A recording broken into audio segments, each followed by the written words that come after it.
और स्काइप पर हमारे जो ट्यूटोरियल क्लास चल रही है कोरोड्रो की, इसमें ये है हमारा एपिसोड 22। 21 में हमने स्टार्ट किया था ऑब्जेक्ट मेन्यू में, उसकी कुछ कमांड्स हम कर चुके हैं पावर क्लिप तक। आज हम देखेंगे सिमेट्री कमांड के बारे में और बाकी सभी कमांड जो ऑब्जेक्ट मेन्यू में इस एपिसोड में हम उन सभी को कोशिश करेंगे इनको फिनिश करने की। ऑब्जेक्ट मेन्यू में जो हमारी नेक्स्ट कमांड है वो है सिमेट्री। सिमेट्री आप जब भी कोई डिज़ाइन क्रिएट करते हैं या कोई पैटर्न बनाते हैं तो उसमें ये बहुत यूज़फुल है कमांड। तो देखते हैं इसका किस तरह हम यूज़ कर सकते हैं। जहाँ ये कुछ ऐसे डिज़ाइन बनाने में यूज़ की जाती है जहाँ हमें एक ही ऑब्जेक्ट को रिपीट करना हो, तो उस रिपीटेशन को ये क्रिएट करती है अपने आप। तो इसको हम देखते हैं किस तरह काम करती है। क्रिएट न्यू सिमेट्री, जैसे आप क्रिएट न्यू सिमेट्री करेंगे तो आपको एक गाइडलाइंस नजर आएगी और ये कुछ कमांड्स नजर आएंगी। तो हम इसका यूज देखते हैं। फिलहाल ये यहाँ पर आप इसकी जो प्रॉपर्टीज हैं उसमें देखें तो ये 1 है। इसको आप जितना पार्ट्स में इसको डिवाइड करना चाहें उतना कर सकते हैं। फिलहाल इसको हम करते हैं 5 पार्ट्स में। 5 पार्ट्स में हमने इसको डिवाइड कर दिया है। इसके बाद जो इसका एक्स और वाई पर साइज, इसको जैसा है वैसे रहने देते हैं। रोटेशन आप इसमें देना चाहें रोटेशन दे सकते हैं। बाकी जो कमांड्स हैं उनको भी हम देखते हैं। इसमें हम कोई डिज़ाइन क्रिएट करते हैं, इसके लिए हम अपना आर्टिस्टिक ब्रश एक सेलेक्ट करते हैं। पहले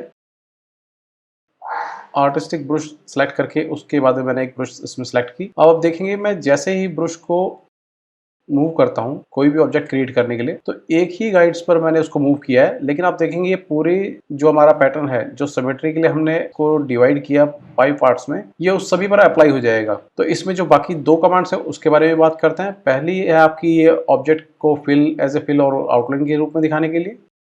जब आप इसको क्लिक करेंगे तो इस तरह ये फिल दिखाएगा, या अगर आप इसको ऑफ करना चाहते हैं, सिर्फ आउटलाइन देखना चाहते हैं, तो इसको ऑफ कर दीजिए। नेक्स्ट जो इसमें है वो है आपका गाइड्स के लिए। जो आपकी गाइड्स हैं सिमेट्री की वो शो करे या ना करे। आपका डिजाइन अगर आपको लगता है क्रिएट कर चुके हैं तो फिनिश कर दीजिए। फिलहाल इसमें हम थोड़ा सा और कुछ क्रिएट करते हैं, जैसे हम कुछ भी इसमें ड्रॉ करते हैं जगह जगह, जिससे कि हम समझ पाए कि इसका जो यूज है किस तरह हम बेहतर तरीके से कर सकते हैं। और फिनिश करते हैं इसको। फिनिश करने के बाद हमारे पास जो आप ऑप्शन देखेंगे साइज का थोड़ा डिक्रीज करते हैं हम।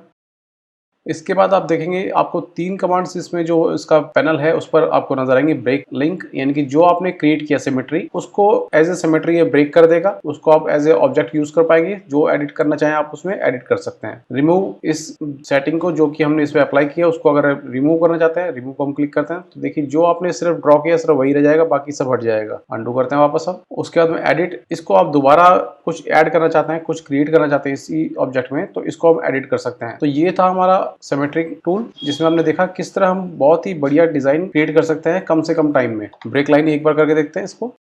ब्रेक लाइन मैंने जैसे ही किया ये इस टाइम पर ऑब्जेक्ट में क्रिएट हो चुका है। राइट क्लिक करेंगे, इसमें आपको ऑप्शन शो करेगा अनग्रुप ऑल की। अगर आप इसको चेंज करना चाहते हैं तो अनग्रुप ऑल करके इसको आप चेंज कर सकते हैं। तो ये थी कमांड हमारी सिमेट्री। इसके बाद हम ऑब्जेक्ट मेन्यू में दोबारा चलते हैं। इसके बाद है हमारा सिंबल। सिंबल के लिए आप जब भी कोई फाइल यूज करते हैं, किसी भी फाइल में आप काम करते हैं, उसमें आप कई बार लोगो यूज करते हैं जो बार बार यूज करने पड़ते हैं हमें अलग अलग फाइल्स में। तो उसके लिए हम क्या करते हैं कि बार बार इंपोर्ट ना करके हम कोरड्रॉ में ही सिंबल क्रिएट करते हैं, जिससे कि वो उसके पैनल पे सेव रहता है। तो इसको हम समझते हैं। इसको हम हमारा जो नेक्स्ट पेज है उस पर हम एक लोगो हमने रखा हुआ है। इस लोगो को हम सिलेक्ट करते हैं, ऑब्जेक्ट मेन्यू में जाते हैं, उसके बाद symbol, create new symbol. Create new symbol हमने किया। आप जो भी इसको नाम देना चाहते हैं, जैसे मैं इसको नाम दे देता हूँ BC लोगो। ओके करते हैं। ओके करने के बाद आपके पास ये जो लोगो है ये आपका ऑब्जेक्ट सिंबल बन चुका है। दोबारा आप इसको ऑब्जेक्ट बनाना चाहते हैं तो रिवर्ट टू ऑब्जेक्ट कीजिए। इसमें कुछ एडिट करना चाहते हैं तो एडिट कर सकते हैं। एडिट को मैं प्रेस किया मैंने। इसमें जो भी मुझे चेंज करना हो उसे मैं चेंज कर सकता हूँ। जैसे मान लीजिए मैं इसका कलर जो है वो थोड़ा चेंज करता हूँ। इसमें कलर मैंने इसका चेंज कर दिया है। इसको दोबारा मैं फिनिश करता हूँ। दोबारा इसको हम ऑफ करते हैं। दोबारा एक बार इसको क्लिक करते हैं सिंबल।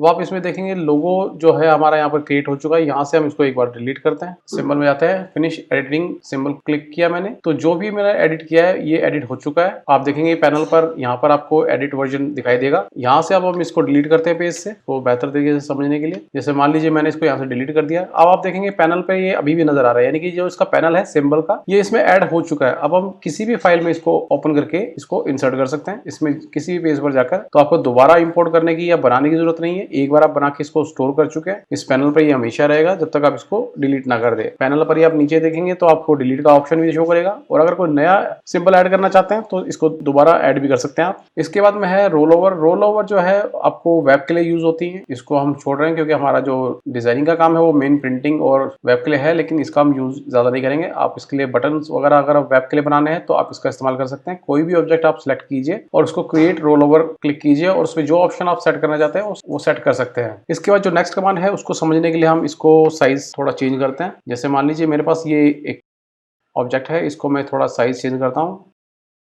मैंने इसका साइज चेंज करा, ट्रांसफॉर्मेशन इसकी चेंज कर दी है। तो जब भी हमें वापस इसकी ओरिजिनल स्टेट पर जाना हो तो इस तरह हम चेंज करने के बाद क्लियर ट्रांसफॉर्मेशन क्लिक करते हैं, जिससे कि वो अपनी ओरिजिनल स्टेट पर पहुंच जाता है। मैंने क्लिक किया, ये आप देखेंगे वापस अपनी ओरिजिनल स्टेट पर पहुंच चुका है। इसके बाद जो नेक्स्ट है वो है कॉपी इफेक्ट और क्लोन इफेक्ट। कॉपी इफेक्ट और क्लोन इफेक्ट, जब भी आप कोई ब्लेंड, एक्सट्रूड, कंटूर या ड्रॉप शेडो दोबारा अप्लाई करना चाहते हैं किसी ऑब्जेक्ट पर, जैसे एक को हम करते हैं, जैसे मान लीजिए मैंने इसमें ड्रॉप शेडो में इसको अप्लाई करता हूँ। इसको समझने के लिए हम अपने इसी ऑब्जेक्ट पर एक ड्रॉप शेडो यूज करते हैं। जैसे मान लीजिए मैंने इस पे ये ड्रॉप शेडो यूज की है, ड्रॉप शेडो इस पर अप्लाई हो चुकी है। मैं चाहता हूं कि किसी और ऑब्जेक्ट पर भी इस सेटिंग को मैं अप्लाई करूं। जैसे मान लीजिए मैंने ये एक बॉक्स बनाया हुआ है, इसको हम फिल कर देते हैं फिलहाल। उसके बाद दोबारा हम ऑब्जेक्ट पे जाते हैं, यहाँ हम देखते हैं कॉपी और क्लोन दोनों हम यूज कर सकते हैं। हम कॉपी को यूज करते हैं। कॉपी इफेक्ट में जाके हम इसको कहते हैं ड्रॉप शेडो फ्रॉम, यानी कि इस ऑब्जेक्ट पर ड्रॉप शेडो में अप्लाई करनी है, लेकिन किस ऑब्जेक्ट से ये हमें इसे बताना है। हम इसे कहते हैं इस ऑब्जेक्ट से, यहाँ से इसको कॉपी करें। जैसे ही हम सोर्स ऑब्जेक्ट पर क्लिक करते हैं तो उसकी जो प्रॉपर्टीज है ड्रॉप शेडो की, वो हमारे टारगेट ऑब्जेक्ट पर अप्लाई हो जाएंगी। तो ये काम है इसका। जब हम किसी सेटिंग को दोबारा अप्लाई करना चाहें तो कॉपी इफेक्ट या क्लोन इफेक्ट कर सकते हैं। इसको क्लियर करना हो तो हम क्लियर ड्रॉप शेडो, यानी कि कोई भी इफेक्ट जो हमने यूज किया है उसको हम क्लियर करना चाहें तो क्लियर भी कर सकते हैं। ये हमने इस पर क्लियर कर दिया है। इसके बाद हम इसको सिलेक्ट करते हैं, इसको भी क्लियर करना चाहें तो इसको भी क्लियर कर सकते हैं। ऑब्जेक्ट में दोबारा गए और क्लियर ड्रॉप शेडो। इसे अप्लाई करने के बाद जो हमारा नेक्स्ट है ऑब्जेक्ट में वो है align and distribute. Align and distribute को समझने के लिए हम किसी भी ऑब्जेक्ट को सिलेक्ट करते हैं। जैसे मान लीजिए फिलहाल हमारे पास यही ऑब्जेक्ट है, इसमें जो हमें कमांड्स शो हो रही है फिलहाल वो आपका सेंटर टू पेज हॉरिजॉन्टली और वर्टिकली। आप जिस तरह इसको अलाइन करना चाहते हैं हॉरिजॉन्टल या वर्टिकली, वैसे आप अप्लाई कर सकते हैं। किसी ऑब्जेक्ट को जब आप पेज के सेंटर में अप्लाई करना चाहें उसको अलाइन करने के लिए, तो आप सेंटर टू पेज क्लिक कीजिए तो वो ऑब्जेक्ट पेज के सेंटर में अप्लाई हो जाएगा। आप इसको ऊपर से अप्लाई ना करके पैनल पर आपको कमांड्स दी हुई है यहाँ पर अलाइनमेंट की, यहाँ से भी आप इसको अप्लाई कर सकते हैं। यहाँ से अप्लाई करना चाहें तो दोबारा इसको हम देखते हैं, इसका जो मेन्यू है हम उसको भी क्लिक कर सकते हैं। जैसे अलाइन एंड डिस्ट्रीब्यूट को जो हम क्लिक करेंगे तो आपको यहीं पर पैनल मिल जाएगा। जैसे मान लीजिए अब मैं इस ऑब्जेक्ट को, जो हमारा बॉक्स है, इसको मैं अलाइन करना चाहता हूँ लोगो से, तो दोनों को हमने सेलेक्ट किया। अब इसको मैं बताऊंगा कि इसको इसके लेफ्ट से अलाइन करें, तो देखेंगे आप इस तरह ऑब्जेक्ट जो भी आपके पास में है उसको इस तरह ये अलाइन कर देगा। सेंटर से अलाइन करना है, राइट से अलाइन करना है, टॉप साइड से अलाइन करना है या बॉटम साइड से अलाइन करना है। सेंटर हॉरिजॉन्टल और वर्टिकल आप दोनों अप्लाई कर सकते हैं। इसके बाद जो नेक्स्ट है इसमें समझने के लिए वो है आपका डिस्ट्रीब्यूट के लिए। डिस्ट्रीब्यूट को भी हम करते हैं अलाइन ऑब्जेक्ट टू, ये पेज पर आप किस तरह करना चाहते हैं। उसके बाद जो डिस्ट्रीब्यूट का है उसको समझने के लिए हम कुछ ऑब्जेक्ट क्रिएट करेंगे। जैसे मान लीजिए ये बॉक्स है मेरे पास, इसी की कुछ मैंने कॉपी ले ली है, इनको मैं थोड़ा अलग अलग पोजीशन पर रख देता हूँ। अब जैसे मान लीजिए मैंने ये ऑब्जेक्ट सेलेक्ट किए, 4 बॉक्सेस में मेरे पास, मैं चाहता हूं कि इसको अलाइन करना, डिस्ट्रीब्यूट यानी कि डिस्ट्रीब्यूट करना चाहता हूं मैं अलाइन में। तो मैंने चारों को सिलेक्ट किया। आप देखेंगे इसके बीच का जो गैप है वो ठीक नहीं है और ये हाइट में भी ठीक नहीं है। तो सबसे पहले तो मैं इसको टॉप साइड से अलाइन करता हूँ। उसके बाद आप इसके बीच का जो गैप देखेंगे उसको ठीक करने के लिए डिस्ट्रीब्यूट में हम देखेंगे इसमें लेफ्ट, सेंटर, राइट साइड जैसे आप अलाइन करना चाहें ऑब्जेक्ट को उस हिसाब से आप कर सकते हैं। फिलहाल हम हॉरिजॉन्टली कर रहे हैं तो इसको हम सेंटर से करते हैं। तो आप देखेंगे चारों ऑब्जेक्ट के बीच का जो डिस्टेंस है वो बिल्कुल बराबर हो चुका है। यही सेटिंग हम वर्टिकल भी अप्लाई कर सकते हैं। नीचे का जो पैनल है आपको सेटिंग नजर आ रही है वो उसी के लिए है। ऑब्जेक्ट के हिसाब से आप इस पे डिफरेंट ऑब्जेक्ट पर डिफरेंट इस पे कमांड यूज होंगी, जो कि आपके पास दी हुई है 4 कमांड्स। तो ये था हमारा डिस्ट्रीब्यूट और अलाइन। इसके बाद जो नेक्स्ट है हमारे पास ऑब्जेक्ट में, उसको भी हम देखते हैं। ये है हमारा ऑर्डर। ऑर्डर को समझने के लिए हम देखते हैं कोई ऑब्जेक्ट, जैसे हमने कोई बड़ा किया है इस ऑब्जेक्ट को, साइज इसका हम इंक्रीज करते हैं। जैसे मैंने इसका साइज इंक्रीज किया है आप देखेंगे जो ऑब्जेक्ट हैं वो इसके नीचे छुप गए हैं, यानी कि जो हाइड हो गए हैं ऑब्जेक्ट, उसको हम ऊपर आना चाहते हैं। तो इसके लिए हम क्या करेंगे, इसी बॉक्स को हम सिलेक्ट करते हैं, ऑब्जेक्ट में जाते हैं, ऑर्डर और बैक टू पेज इसको क्लिक करते हैं, या बैक टू लेयर या बैक 1, यानी कि आप जितने स्टेप इसको करना चाहते हैं उस हिसाब से भी कर सकते हैं। और अगर पूरे पेज पर अगर आप इसको बैक करना चाहते हैं तो उसको बैक भी कर सकते हैं। और अगर आप इसको फ्रंट पर लाना चाहते हैं किसी ऑब्जेक्ट के, तो आप इसको फ्रंट पर भी ला सकते हैं। तो हम इसको बैक करना चाहते हैं तो बैक टू पेज मैंने किया। तो आप देखेंगे जितने भी ऑब्जेक्ट हैं वो सभी इसके ऊपर आ चुके हैं और ये जो बॉक्स था हमारा ये बैक में जा चुका है।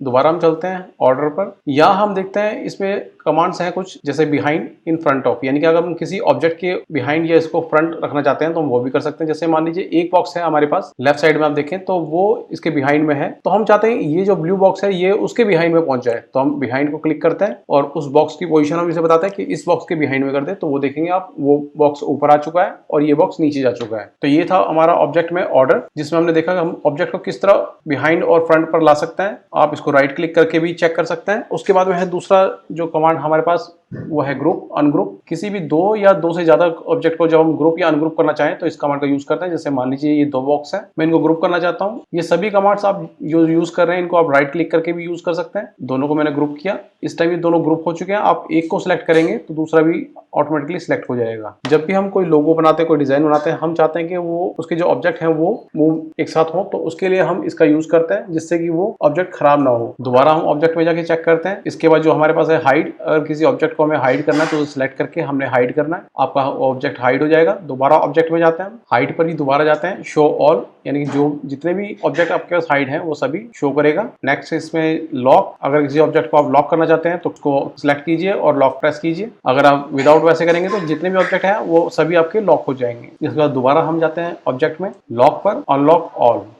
ऑब्जेक्ट में हमारे पास शेपिंग में सबसे पहले आता है वेल्ड। दो ऑब्जेक्ट को सिलेक्ट करके हम इस तरह उनको वेल्ड कर सकते हैं, तो दोनों एक सिंगल पीस बन जाएंगे। दोबारा अंडू करते हैं, ऑब्जेक्ट में दोबारा चलते हैं। ऑब्जेक्ट को हमने सिलेक्ट किया हुआ दोनों ऑब्जेक्ट को, उसके बाद हम करते हैं ट्रिम। तो ट्रिम करते ही आप देखेंगे जहां से हमने इसको सिलेक्ट किया हुआ है वो पोर्शन ब्लैक बॉक्स का ट्रिम हो चुका है, यानी कि रेड ने उसे ट्रिम कर दिया है, उतना पोर्शन वहां से गायब हो चुका है। दोबारा इसको अंडू करते हैं। उसके बाद दोबारा ऑब्जेक्ट में जाते हैं हम, शेपिंग, इंटरसेक्ट। इंटरसेक्ट में जो भी दोनों ऑब्जेक्ट के बीच का जो पोर्शन होगा जो दोनों में कंबाइन है उस पीस को अलग निकालेगा। इसको आप सिलेक्ट करके इस तरह बाहर निकाल सकते हैं। ये देखिए, दोबारा हम अंडू करते हैं, ऑब्जेक्ट में जाते हैं। उसके बाद शेपिंग में हम दोबारा देखते हैं सिंप्लीफाई। सिंप्लीफाई को हम जैसे क्लिक करते हैं, क्लिक करने के बाद आप देखेंगे ऑब्जेक्ट का जो इसमें कटआउट आपको मिलता है वो बिल्कुल ट्रिम की तरह ही होता है। दोबारा दोनों ऑब्जेक्ट हमने सेलेक्ट किए हुए हैं, शेपिंग में दोबारा चेक करते हैं। उसके बाद में फ्रंट माइनस बैक, यानी कि फ्रंट पीस में से माइनस करेगा बैक को। इसी तरह बैक के लिए, फ्रंट के लिए। इनको देखने के बाद ऑब्जेक्ट में हम दोबारा चलते शेपिंग, और उसके बाद में बात करते हैं बाउंड्री की। आपने जो भी ऑब्जेक्ट सेलेक्ट किया हुआ है उसके चारों साइड आप एक बाउंड्री चाहते हैं। जो भी आपने ऑब्जेक्ट सेलेक्ट किए हुए हैं या डिजाइन या कोई भी लोगो, तो उसके आउटसाइड में एक बाउंड्री क्रिएट करेगा। इसे क्लिक करने के बाद में इसे मूव करते हैं थोड़ा सा। ये देखिए आप, इस तरह जिस तरह हम वेल्ड करते हैं उसी तरह ये पूरे ऑब्जेक्ट पर एक बाउंड्री क्रिएट कर देगा। दोनों ऑब्जेक्ट हमने सेलेक्ट किए हैं। दोबारा हम ऑब्जेक्ट में जाते हैं। इसके बाद में हम करते हैं कंबाइन। कंबाइन दोनों पीस को कंबाइन करेगा और जहां पर वो दोनों मिलते हैं पीस, वहां से ऑब्जेक्ट ब्लैंक कर देगा। ये आप जब कोई फॉन्ट बनाते हैं या कोई लोगो बनाते हैं उस टाइम आप इस कमांड का बहुत यूज करते हैं। जैसे हम दोबारा इसको अंडू करते हैं, बॉक्स को हम थोड़ा छोटा कर लेते हैं, एक बॉक्स को, इसको बेहतर तरीके से समझने के लिए। इसे पहले बॉक्स के ऊपर रखते हैं इस तरह। अब हम चाहते हैं कि इसमें सिर्फ रेड पोर्शन नजर आए, हमें जो ब्लैक का पोर्शन है वो यहाँ से फिल जो है वो गायब हो जाए और सिर्फ हमें बैकग्राउंड ब्लू नजर आए। तो उस टाइम पर जब ऐसी कंडीशन हो, कंबाइन का यूज करते हैं। कंबाइन करते ही आपका उतना पोर्शन वहां से ट्रांसपेरेंट हो जाएगा, यानी कि वहां पर कोई ऑब्जेक्ट का पीस नहीं होगा। दोबारा इसको हम देखते हैं शेपिंग में। कंबाइन करने के बाद ये सिंगल पीस हो चुका है। इसके बाद में जो नेक्स्ट कमांड है हमारी वो है ब्रेक अपार्ट। ब्रेक अपार्ट आप जैसे ही क्लिक करते हैं तो दोनों पीस आपके अलग हो जाएंगे। रेड पीस को साइड करते हैं, ये देखिए इस तरह दोनों ऑब्जेक्ट उसमें से अलग हो चुके हैं। दोबारा ऑब्जेक्ट में हम चलते हैं। इसके बाद देखते हैं कन्वर्ट आउटलाइन टू ऑब्जेक्ट।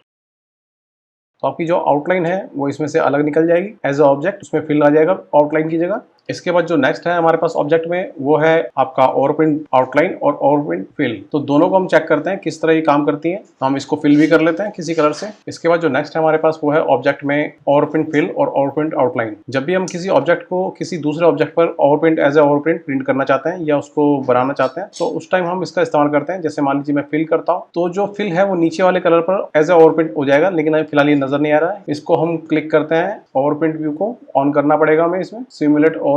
तो जैसे आप क्लिक करेंगे ये देखेंगे आप इसमें कलर इसके एज ए ओवरप्रिंट यूज हो रहे हैं। सियान में जब हम येलो को मिक्स करते हैं तो ग्रीन कलर बनता है। उसी तरह हम इसको आउटलाइन को भी चेंज कर सकते हैं। आउटलाइन को जब हम अप्लाई करते हैं तो आप देखिए ये आपको ओवरप्रिंट इसमें नजर आ रहा है। तो जब भी ओवरप्रिंट किसी ऑब्जेक्ट पे हमें अप्लाई करना हो तो हम इसका इस्तेमाल करते हैं उस ऑब्जेक्ट को सिलेक्ट करके। ऑब्जेक्ट में जो हमारे पास और इसके अलावा जो है ओवरप्रिंट बिटमैप, अगर आप किसी बिटमैप को और एज ए ओवरप्रिंट यूज करना चाहते हैं तो उसका यूज कर सकते हैं। तो ये थी कमांड्स हमारी ऑब्जेक्ट मेन्यू में। ऑब्जेक्ट मेन्यू की कमांड पर ये एपिसोड आपको कैसा कैसा लगा कमेंट्स करना ना भूलें, वीडियो को लाइक करें, शेयर करें, चैनल को सब्सक्राइब करें और बेल आइकन को प्रेस करना ना भूलें, जिससे कि आपको नेक्स्ट वीडियो के नोटिफिकेशन टाइम टू टाइम मिलते रहें। तो मिलते हैं हम अगले एपिसोड में, जिसमें हम बात करेंगे इफेक्ट की और देखेंगे किस तरह हम कोरोड्रॉ के इफेक्ट्स को डिजाइन में यूज कर सकते हैं।